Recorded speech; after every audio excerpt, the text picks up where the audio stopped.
Erick Nicksick, Xtreme Couture general manager and one of the head coaches to these fine fighters here in this gym, Dan Ige. What a weekend, man. Congratulations to Team Ige. You guys did a phenomenal job out there. This was a big win for you guys. Yeah, thank you, brother. Appreciate it. Now, obviously, we're going to want to catch up with Dan at some point, but man, you and him really connected this week, and you guys have had that connection for a while. Right. Except this week, we kind of saw it on display, in a big fight. And I realize every fighter's next fight is their biggest fight, but this really was a really big fight on a huge pay-per-view. Talk about fight week. Talk about Saturday night, how that went for you guys, and how tremendous it's going to be for both of you, but especially Dan. It was a great fight camp, and we knew the gravity of it. We knew who we were fighting and the level of competition that he was going to bring. We knew what camp he was coming from, and there was a lot of things I think that were the driving force for one another. And you hit it on the head. Like, Dan and I have been together for 9 fights now. So there's a lot of sweat equity involved in that. And what's said in the corner was something that I think is very intertwined between Dan and myself. Something I say to Dan might not work for Francis or another fighter. And I think that's kind of a product of us being so close and so on each other's same wavelength, that I know what he needs to hear when he needs to hear it, and vice versa. We push each other very much. So he's made me a better coach, and I think I made him a better fighter. Was that arguably one of your finest coaches moment, if not your finest coaches moment, as you being in the lead corner of a fighter having a big fight like that? Possibly. Off the top of my head, it feels good, and I think they're all important, and there's a gravity to all of them, and I think that particular moment, it came out well because it got its shine. The cameras were on, the mics were on, and it was a human element behind it, right? And having Dan's dad in the corner, and he's a motivational man as it is, and we were just very pumped, I think, all week long. We didn't get the respect we thought we deserved. Everything was tailored to fighting a TriStar guy, and what's it like fighting this top contender, and really nothing was being said much about Dan Ige. Nothing much was being said about Xtreme Couture. And I think we were kind of the redheaded stepchild in the situation, and it was bulletin board material for us, and it fired us up. Mm-hmm.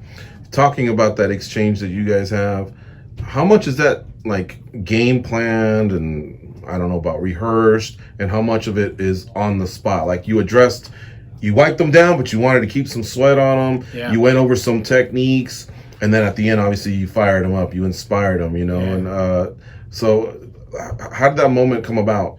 Well, you've been here on the Saturdays. We do those Sicko Saturdays. It's something that we do, MMA cardio rounds, where we try to mimic a fight, and then almost kind of, in a sense, play out the fight the way we might see it. And we knew on tape, if you break us down and you're honest with yourself, we knew that round 2, we've dropped round 2s. And we knew that Faraz and their camp was probably going to come out and wrestle heavy in round 2. So knowing that it was coming, and knowing we didn't do it correctly, and kind of putting ourselves in that situation, but mentally always preparing for that in those Sicko Saturday rounds. But what I said to Dan, it was kind of cool, because I know Will Harris is in here filming one of those days, and that's something I've said to him for almost 9 fights now. After round 3, I always say to him, I said, round 3, what do you do here? He says 10-8, I'm up. Mm-hmm. And that's just something that we've always kind of hung our hats on, and it was just a moment that has been for me and him, and it got caught on camera. A win like that, you have Francis Ngannou coming up, you got a couple other guys coming up. Can coaches carry momentum the same way fighters can? I think so. It's nice being on the road and being around great coaches like Mark Montoya and Brandon Gibson, and Trevor Whitman wrote me, and John Crouch. Like, it's always nice to pick those guys' brains, right? And sometimes in a loss, those are your obviously you compete against these guys, but they're also sometimes you're the best guys to lean on.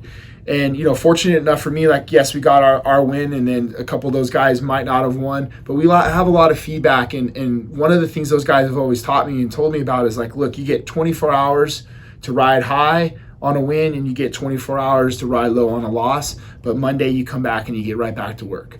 And I think that's just kind of the mentality. Obviously, coming off of a win is going to help generate a lot of energy. From what I heard, like a lot of the team was here to watch the fights, and what we said in round 3, really motivated everybody, and it kind of felt like it catapulted into today and being on Monday. So hopefully it's something that we can kind of snowball effect and carry on. But this is a tough sport. You see what the judges do, and you see how that can ultimately change the effect of somebody's career. So we got to get in there. We got to understand that these wins are great, but those losses come too. And how do you prepare for both? You said during fight week that you felt a little, almost like being overlooked, a little bit of disrespect. Do you feel like this win might have rectified that, or do you still feel like maybe there's a little bit of that feeling still out there? I don't know. I'm not too worried about it, really. I kind of like it. I haven't earned this yet. I haven't earned the right. I've had 3 title fights, one being Lance Palmer, and look, Lance was Lance before I got him. I didn't build that guy's career. I just helped kind of guide him through the PFL. And Vinny didn't get his win, and we all saw what happened to Jessica I. So man, I'm hungry. I'm hungry, and I'm fine with that, and I'm fine being the guy that's not over or being overlooked by some coaches or some analysts and things like that. Hearing what Joe Rogan said about our gym and why Kevin Lee was supposed to leave and go to somewhere else, that hurt. That fired me up, and a lot of people don't understand and know. Like, I was the one who recommended Kevin to go and find another place to go train. That never got put out there. It was Joe Rogan the reason why. So man, it fired me up, and that's fine with me, and I'll keep getting overlooked, and I'll just keep working hard, keep my chin down and keep grinding. And then guys like Dan Ige keep winning fights the way he's winning fights. That time will come, but it's not about me, man. It's about these guys, and that's the bottom line. Is if they're winning, then we're all winning.